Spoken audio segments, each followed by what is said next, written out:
Yeah, it's me again. And, just me RD, right? So I guess I'll first talk about something I've been dealing with in my home since last November. I'm pretty sure I mentioned it before. The heat that was always blasting. 24/7 blasted. Didn't matter, my thermostat was off. 42 degrees out, 96 degrees in my apartment. So I have a couple vids I'll throw in there of where I was. Right about here we are. Here. Friday, here. April 25th, 8:07 a.m. And, it's the last day of this week. And it's 96 and 47 at night, the day before Easter, April 19th. Yeah, 93 degrees when I left for work this morning. And I had to go work on a friend's dryer, John, retired truant officer anyway. And I get home, just got home. Anybody want to take a guess what the temperature is in my home? Leaving 3 windows open all day long? Not 73, oh no, 98. Yeah, that's Chris got home from work Saturday, May 3rd, 5:51 in the evening.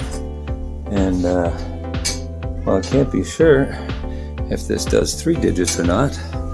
It is 99 degrees in my apartment.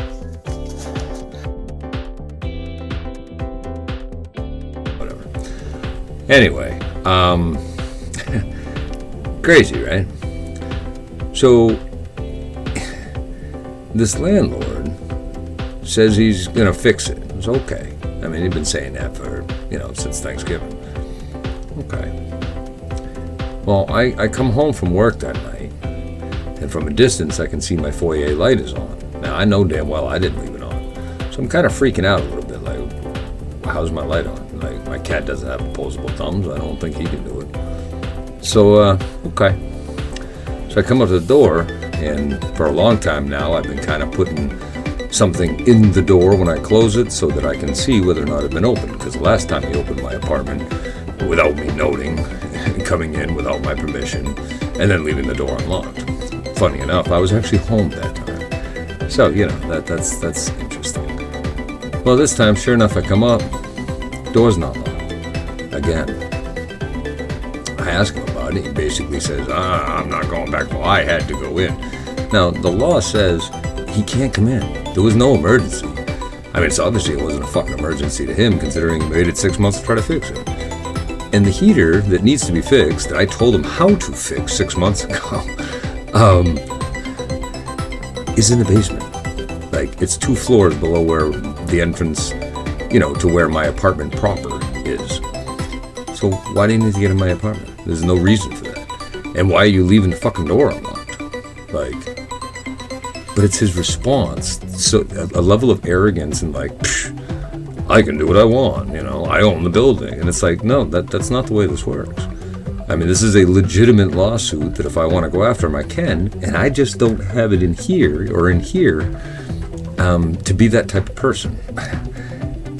And that's tough for me, because there's part of me that really fucking wants to. I could use, whatever, 20, 30 grand, or, what I'm saying, moving costs and stuff to get the fuck out of here, because now I'll feel uncomfortable.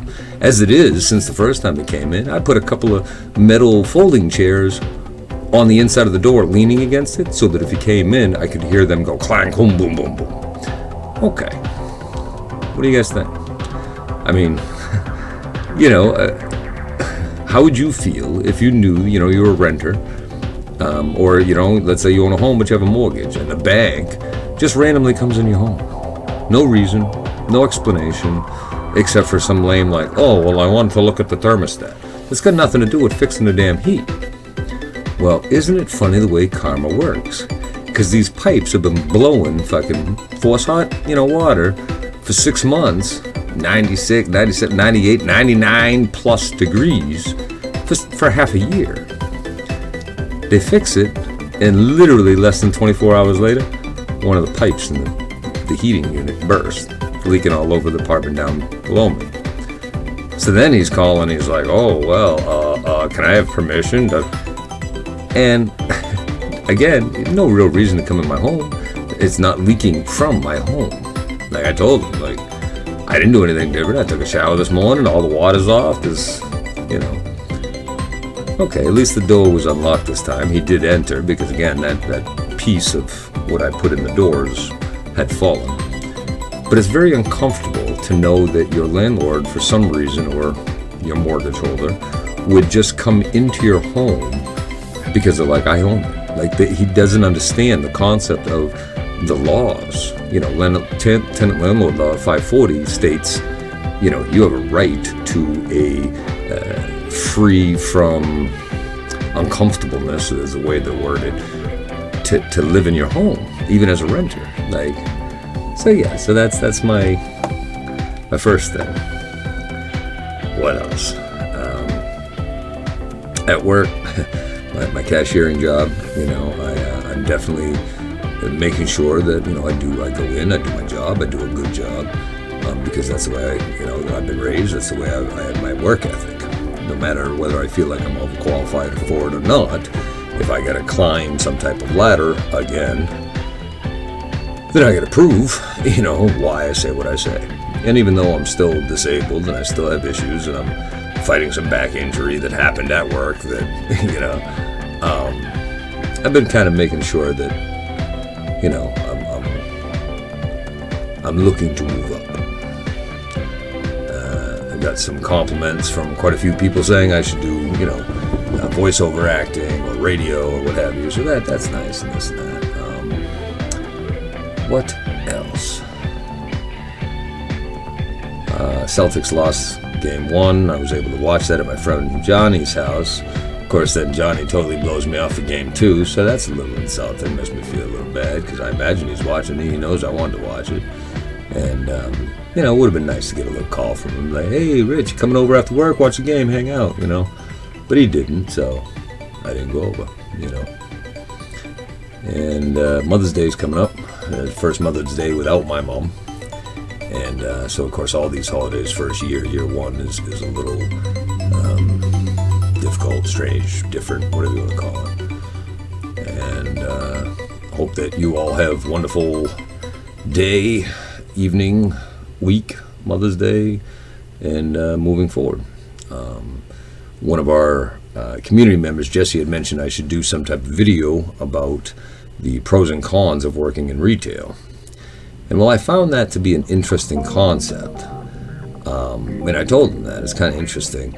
It's not a direction I necessarily want to go, specifically pros and cons. But I will tell you a couple skills that you should have if you plan on working retail. One, you need to have a level of flexibility. And what I mean by that is if you're scheduled for 6 hours or 8 hours, chances are there are going to be times where you stay long. You know, whether it's 5 minutes, 40 minutes, because customer interaction, customer sales can fluctuate greatly. People get sick, they call out, whatever the case may be. So that's one thing I would say. It's a level of flexibility. I think it'd be a good idea for you to be decent with names. Why do I say this? A lot of retail has regulars, and it adds something to their experience if you can remember their name. Hey, how you doing? Da da da da. It increases their experience within your place of work, you know, your establishment. That said, I would also add that you should have some personality, you know, some fucking customer service skills. Because why work in customer service? You have no customer service skills. So that's a big one. I would say that you should strongly have some basic math skills. It helps, and I tell you, I've gotten a lot of comments by people where I'm telling them what their change is. You know, they hand me a 20, it was 365, and I'm telling them it's 1635 change before I've even rang it into the register. Now, it might sound funny, it's not required, but it adds for a flow between you and the customer. It makes, again, a better experience for them. You should take pride in how your environment looks, you know. In other words, if you have time to, what was the old saying? If you have time to lean, then you have time to clean. I call it busy work. Basically, look busy. There's always something you can do. You can sweep, you can wipe a counter, you can change a trash bag, you can put new printer paper in, whatever the case may be. There is something you can do, all right? And while it's nice to take a minute here or there, stretch your back, you get a couple breaks, those are obviously for you. But do take pride in your environment.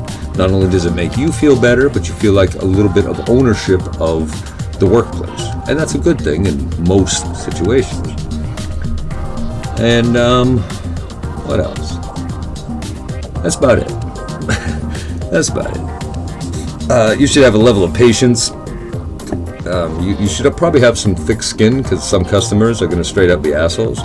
They're gonna try to tell you how to do your job. They're gonna tell you maybe you're stupid because you can't do this or that, even though you're not allowed to by corporate, or it has to be done by a manager, whatever the case may be. Maybe they're just having a bad day. So that's something I would say is you need to have a little bit of a thick skin and some diplomacy skills so that you don't lose your shit at these people. You know, I mean, look, you don't know what they've gone through that day in their life to make them how they are, but they're acting like assholes.